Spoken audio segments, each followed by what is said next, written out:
Amy Varney. You've probably already seen her. We have her help as a greeter. She's been very generous, so you've probably already seen her warm smile coming in and out of the building here. I asked her the same onslaught of questions and she only gave me 2 responses because she's going to share a lot with you today. But her favorite restaurant is Taj Mahal, so if you want to take her out to eat, that's where you go. And her favorite book is Pillars of Earth. So Amy, come on up and share.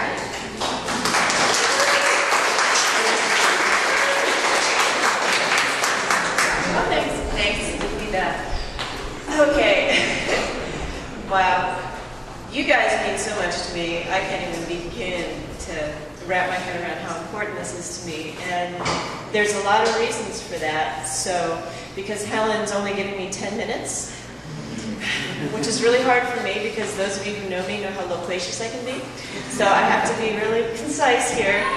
So, my childhood was a little ridiculous and I moved a lot. I mean, 3 first grades. Crazy moving. So I never really had the opportunity to figure out what it was to have social connections or social bonding or a group or anything like that because it was always, oh, we'll be here. No, never mind.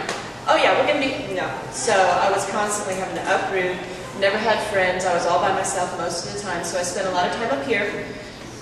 And it wasn't until high school, my second high school, really, that I was able to start establishing what it takes to be part of a group.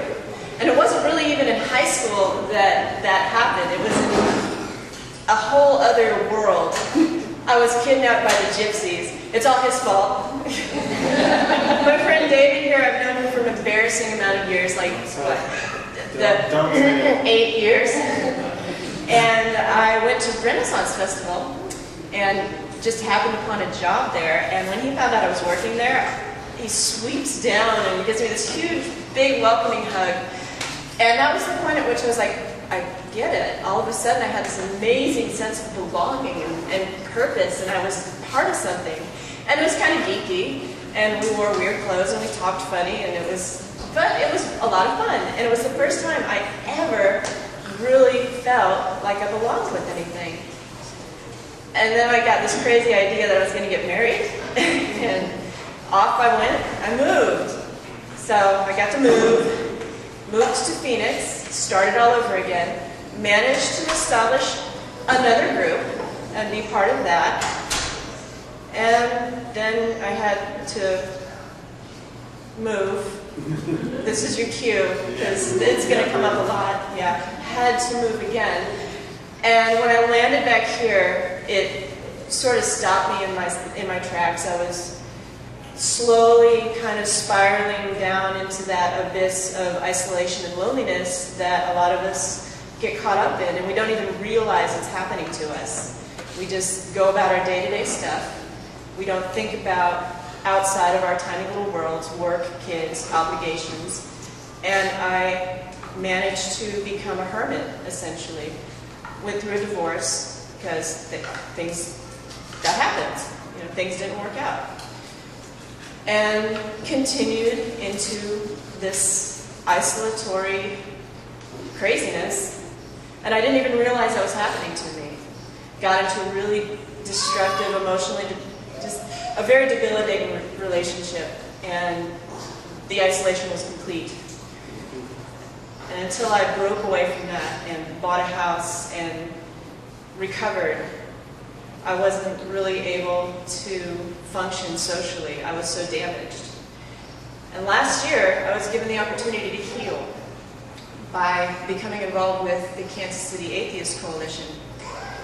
And that opened up an incredible opportunity for me, not only to do service, which is important to me, but also to find like-minded individuals. Because I've never really bought into the religion. I mean, I have nothing against people who are of faith. I think we all have our paths to travel. I myself at one point dabbled in paganism because that's the only thing that really worked for me, my sensibilities, but I didn't stick with that. So for me, just having a group of people that's open and honest about where they really are, that's huge. So I go to this KC Oasis Thanksgiving event with some stuff that we were going to donate to the family that they were sponsoring. Me and my kids, we show up and I get greeted by Joseph Hanratty. Do you guys, have you met Joseph? Okay, so imagine if you will. I come into this building with my 2 kids, and here comes Joseph, again with a huge sweeping hug that I got years ago. And I think the huge sweeping hug made me realize, aha! I found it! I found it! This is great! And I met, well, I don't think Veronica was there, but I met Dave, and I met, because I made an effort to remember names because it was that important.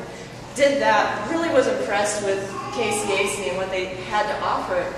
So I went to another event and met more people, and I got a Richard hug, awesome. And I'm collecting hugs, it's kind of a hobby now, it's sort of great. And with every event that I did, I met more and more incredible people. I met, well, George, and I met Senta, and I met, Dr. Berger, and just this whole incredible group of people that you all belong to now. And it's, I don't even have words. It's so important, and my life has opened up tremendously. I all of a sudden have this incredible opportunity to give and to be a part and to feel like I matter. I'm accepted. It doesn't matter what I think. My religion is just don't be a jerk. Don't judge. Everybody's got their own thing, and it's okay. We're all cool. Just, chill, and we'll hang out. And, that's pretty much it. And so I really appreciate that. That is where this group is at. Because I haven't had any negativity at all. This is so supportive. And I really have to thank and applaud all of you for being part of this, because it's so, so big. We really need this. And the whole idea of welcome home, which is it's a constant theme with us. Yeah, this is home, guys. This is amazing. So stick with it and see where you go and see how it grows, because I can't wait to see what happens next. I wish I could be here every week. I can't, but every week that I'm here, it gives me so much energy and so much joy. I just don't have words, except all those words that just came out. So I'm a liar, too. But I really appreciate you listening to my little story. Not a whole lot of drama with it. I chose not to go that route because it's not about me, it's about you and who you are to me. So thank you. Thank you for being here, and thank you for supporting me in this amazing adventure we're all on together.